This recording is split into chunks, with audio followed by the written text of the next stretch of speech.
Hello, Sagittarius. Thank you for joining me for your monthly forecast for July.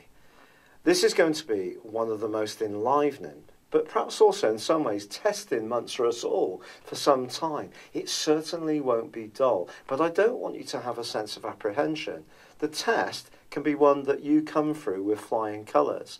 It's just really testing yourself as much as anything, rather than external tests coming towards you, although some, quite truthfully, are possible. But what makes this month so fascinating for you personally is the depth of energy that's pulsating around. Your sign is about optimism, it's about liveliness, it's about joyfully embracing, widening your horizon, having an upbeat sense of humour, feeling that things will always be better around the next corner. And I think that's absolutely incredible. But what this month is asking you to do is think a bit more deeply about things. Not to say you don't ordinarily do so, but you may be surprised by how much compulsion there is to get to the bottom of your deepest needs and desires. Yes, indeed, very mysterious, but also hugely exciting.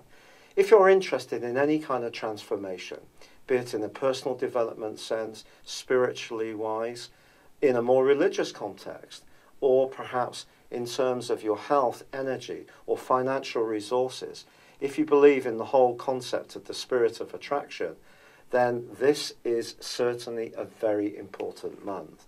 It kicks off with the moon in the sign of Libra, which is very much for you about sociability. But that's angling in a tight right angle with the Sun and also Mars and Mercury at the very start of this month.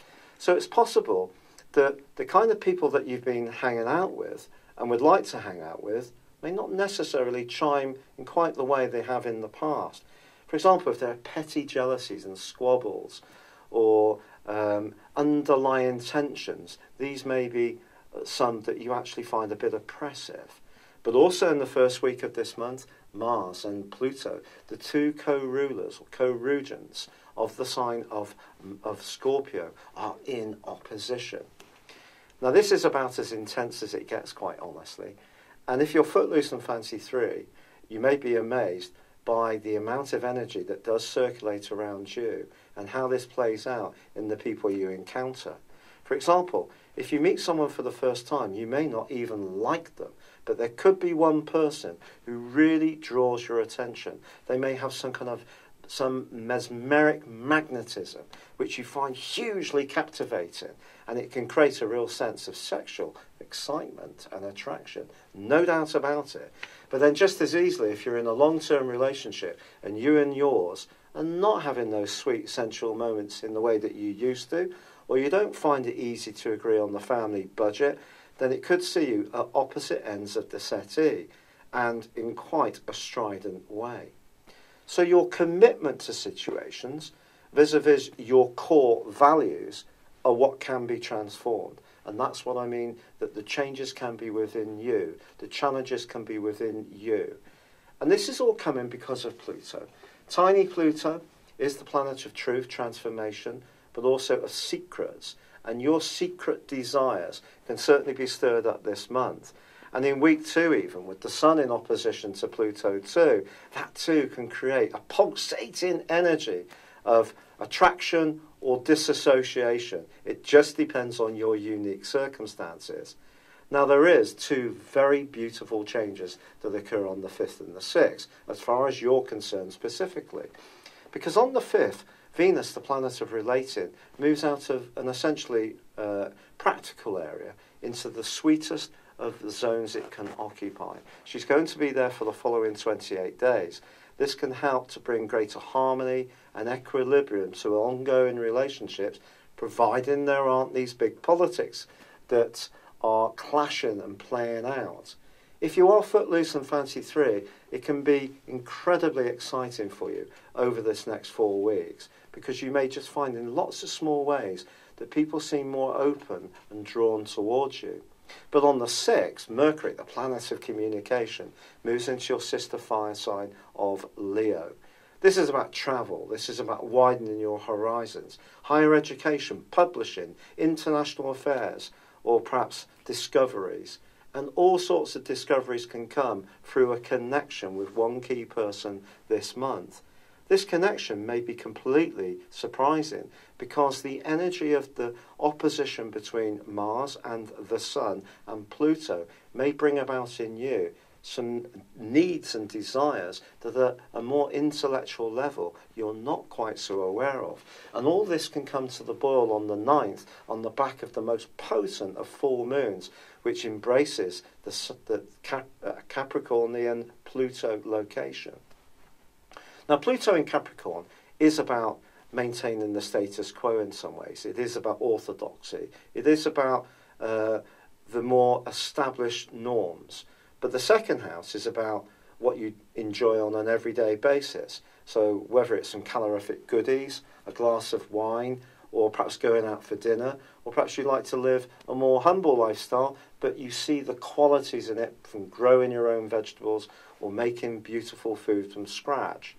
But if we throw into the mix the Sun and Mars in your 8th house, it's when those compulsions come. Or it could be you encounter someone who very radically disagrees with the way you feel or the way you do things. And that could be exciting, or there can lay the challenge. Now, by the 16th, with the quarter moon in your sister fire sign of Aries angling up to the Sun in Cancer, this can lead towards some potency around an existing relationship. This is about seething possessiveness and jealousies that, again, may not be entirely obvious. Perhaps even within you. You always see yourself, or very often people see you, as being the freedom fighter of the Zodiac. The person who gets the biggest buzz about independence and doing your own thing. And that is very important, that you can feel that you're a free spirit, even in the most committed of ties. But this month you may surprise yourself by wanting something so much more up close and personal. Or if you've got that already, breaking away from it. But that's the next part of the story. And that starts to build up for you in week 3. Because the Sun and Mars combine. And this is going to see you giving out an awesome aura, especially if you are single, as far as your energy is concerned, which could be very fascinating. But it also clashes with Uranus, which is in your sector of personal expression, hopes and wishes. And that's the real freedom lover in you, really being expressed in a very random way. So if there is a situation where you feel hemmed in and you can't breathe and it's stopping you from flourishing the way you want, you're going to start to build up the momentum to break out. And that starts to occur on the 21st when Mars moves into your sister sign of Leo, followed by the Sun on the 23rd, and then the fabulous new moon in the sign of Leo too. The first of 2 that's going to happen within a month. The one that happens in August is on the 21st. It's a black moon, a total eclipse. It's going to be so exciting for you in terms of widening your horizons and leading a more spontaneous, exciting lifestyle. But with the Sun and Mars connecting again very quickly and Mercury moving to the top of your horoscope on the 26th, it may be around your work that there's a big change. Or perhaps you're just wanting greater responsibilities, or you just want to shake up your whole existence.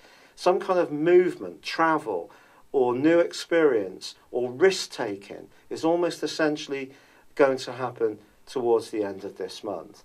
But also from the 22nd to the 26th, Saturn and Venus are going to be in opposition. And if there is an existing relationship that's got any chink in it, this could be the one that really brings it to a grinding halt. You may have to look at it, and in the most extreme of cases, there could be an end. But this will only happen if someone's meant to leave your life, because no one's going to leave your world who's not truly right for you. But the 8th house energy that's going on this month is very psychological. It's very much about shedding old skins and developing new personas. It is about mysteries. It is about transformation. It's essentially about life and death. It's probably going to be one of the most highly charged, amazing months of your whole existence. It's been a real pleasure being with you. Thank you for joining me. Good luck and goodbye for now.